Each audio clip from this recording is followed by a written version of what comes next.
test till Sunday, which was kind of good. I'm glad about that. Now, I want to talk to you guys about something because I'm very curious about it and like what you guys think about this. The servers that got released, there was only like 10 servers. Do you guys think there was enough servers? Because to me, I feel like they might not have released enough servers.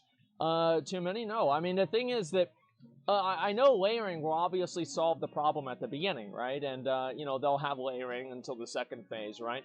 But what happens if the second phase comes out and there's still, too many people on the server for it to be like a reasonably enjoyable, playable experience? I could see that being really bad. So what I hope that they're going to do is continue layering past phase 2. And so that way, the layering would continuously be in the game indefinitely. And that would obviously be the best. They should just make new servers. Like, I mean, come on. Yeah, I had to bait you guys with that one, okay? Like, there's nothing easier than bait. Oh, wait, I need to click this. There's nothing easier than baiting the classic community. Okay, it's also really fun. But here's what I think they should do, is that I believe what they should do is probably make it to where if you're on a server that's very overpopulated, you just have free migration, right? And you can server transfer for no cost, and basically they transfer you over to another server, and they just solve it that way. And that's obviously the way that I think that they should handle it. That's the way they handled it back in the day, and I don't really see the problem in them doing that again. And so yeah, it's basically it. Don't people want to be overpopulated servers? Well, some people do, some people don't, and that's why it would be voluntary. So the people that do want to be on the overpopulated server could stay there.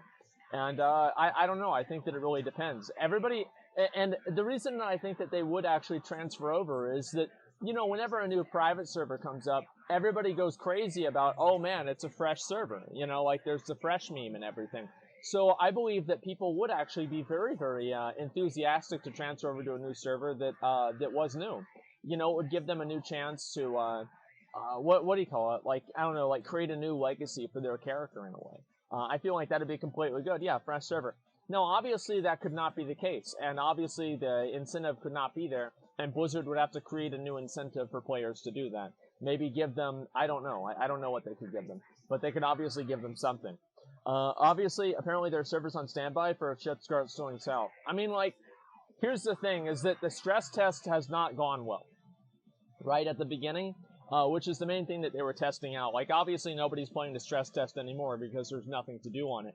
But at the beginning, whenever everybody logged on, there was a lot of things that, like, people wanted to do and, like, everything. And the servers completely shit the bed. So I'll be very, very curious to see what's going to happen.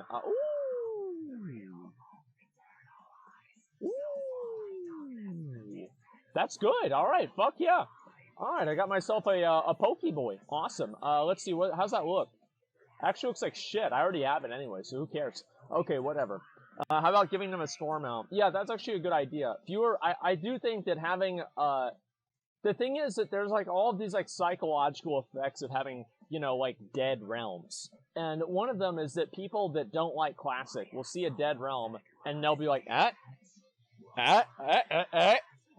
told you so. Told you it's gonna. You thought you did, but you didn't. See, I told you so.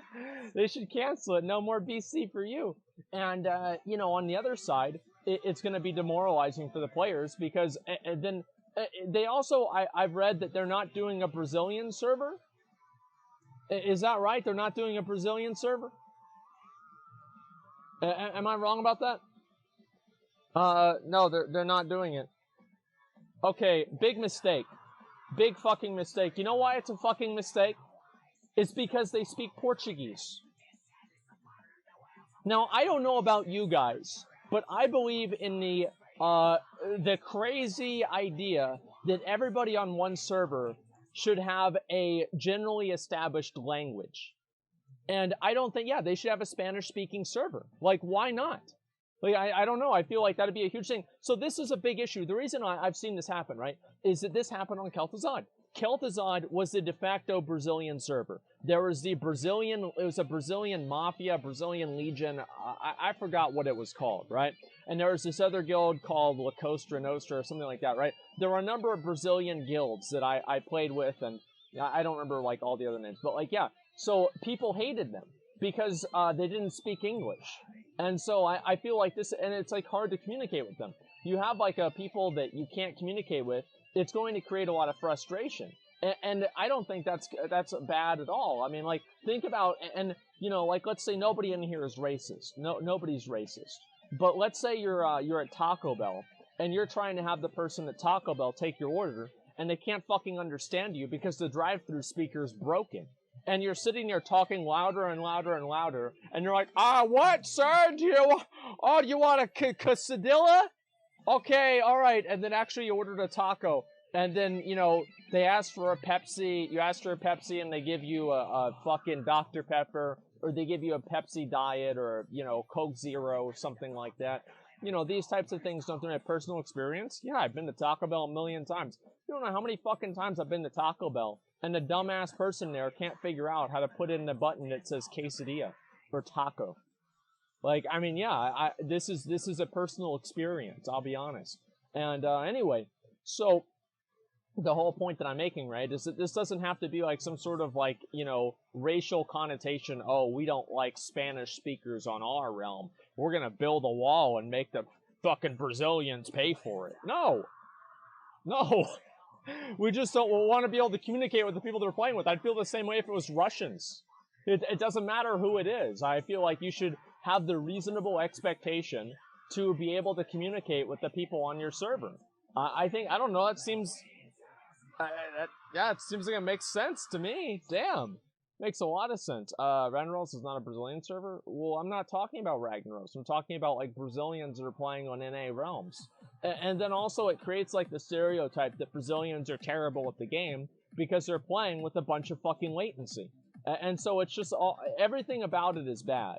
And I think Blizzard should just make Brazilian servers, or at least like 1 or 2 Spanish-speaking servers, and then everybody's going to be happy. That's my advice, but they are. Well, I don't care if they are or not. I don't. It doesn't matter to me who the players on. I don't care where the players on Ragnaros are from. I just care that they don't stay in my raid. Like, that's all I care. I don't give a fuck about them being from Brazil. It doesn't matter to me at all. I care about them being shitty at the game. That's the way that I look at it, right? Brazilians speak Portuguese. Yeah, I know, that's what I said. Sometimes I used to say they speak Brazilian, right, to bait people, but maybe I accidentally said that again. Can I get that? That's like a 190 itemable increase. Yeah, it's a bit of a big one. So if I could just get that real quick, man, it's a really big upgrade. Okay, just a second, let me throw this away. I don't need this. Alright, boys, we're gonna get ourselves a mount. The Mount God right here. The literal Mount God. Watch this. Larkin Dr. Disrespect got accused of racism because he hates Chinese players in H1Z1. I mean, basically, yeah, you gotta get yourself this title. The Purifier. Okay. Thank you. I know I do. It's gonna be a real clock. Actually, you speak Brazilian because Portuguese is very different from Portugal's Portuguese. I don't care. Like, I don't care. I don't want to debate what language they speak in Brazil. It doesn't matter to me. The point that I'm making is that I think that they should make a Spanish-speaking server. Okay? That's the only thing that I'm really trying to say. Don't roll on Herod. I'm thinking I'll probably roll on a server, and I'm not sure what server that's going to be yet, but I probably will roll on a server. This is a pretty high chance, a probability that it will happen. And the server that I will roll on will be a server, and that's basically all the information that I have right now. And you know, as time goes on, we will we'll evaluate how the server is and what it is and everything like that. Horde or Alliance, I will be playing Alliance. That is one thing that I will actually announce, guaranteed. I am going to be playing Alliance. I'll probably make another character on another server that is Horde, though, just for a little bit of fun on both of them, right? And that way I can ruin 2 servers and not just 1, right? I mean, come on. I'm a bit of an overachiever, what can I say?